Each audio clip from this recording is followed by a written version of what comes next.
Police usually list the motorcyclist as the party at fault. More often than not, motorcyclists are listed as the number one party. That's the party at fault for any accident because of the various prejudices that police have regarding motorcycles and speed. In order to combat that and to beat the automatic prejudice that many people have against motorcycles, you really need to document all of the facts very well.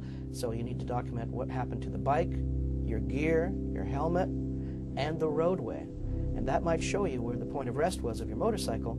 That might be completely different from what a policeman says. Most roadways are designed for cars predominantly, and many roadways, even in California where we have a lot of motorcycling, are dangerous for motorcyclists where they might not be dangerous for cars. There might be bumps and cracks and potholes that would be ignored because they don't necessarily pose a risk for automobile driving, but for a motorcyclist they can pose a serious hazard. Most of the time after an accident, a motorcyclist is going to be carted off in an ambulance because they do tend to get hurt more than other people in car accidents. As soon as they're able to, they need to worry about preserving evidence. When you have a car accident, a lot of times you have skid marks. When you have a motorcycle accident, you've got tire friction marks on the roadway. You will also have gouges and scrapes and actual spots dug out by the motorcycle as it impacts the pavement. You need to go to the scene or have someone go to the scene of an accident.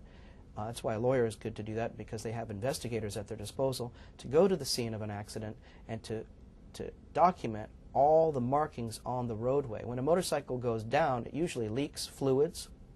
That's usually where the bike will have come to rest. The scratches on a helmet will show a lot of things. They need to preserve their motorcycle. Many motorcyclists use their motorcycle as their primary means of transportation, and they want to get the bike fixed as soon as possible, and they want to get it on the road so they can get around again. Sometimes that's not a good idea, because you need to look at the motorcycle for accident reconstruction to determine a lot of what happened in an accident, particularly if you have an accident where it wasn't involving another car, but where the motorcyclist went down due to a bad roadway or a defect in the motorcycle. That motorcycle and the damage to the bike in the accident will be extremely important.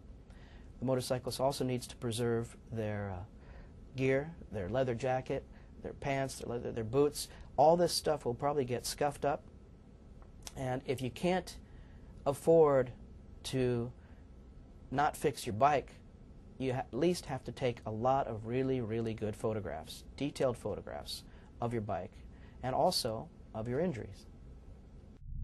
One of the biggest problems we have with jurors in a motorcycle case is that you may get an accident that would produce little or no injury at all if you were driving a car, but the motorcyclist gets a bad injury because there's nothing protecting them from hitting the car, the bike, or the pavement. The jurors are feeling like motorcyclists are risk takers, and they're already kind of taking their lives into their hands just by being on a motorcycle.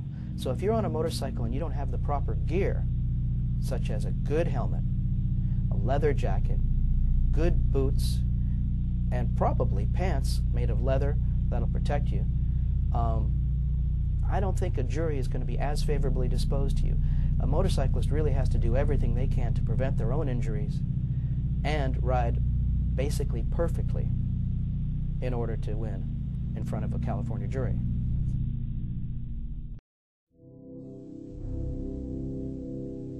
I'm Claude Wyle from Choulos, Wyle in San Francisco, California.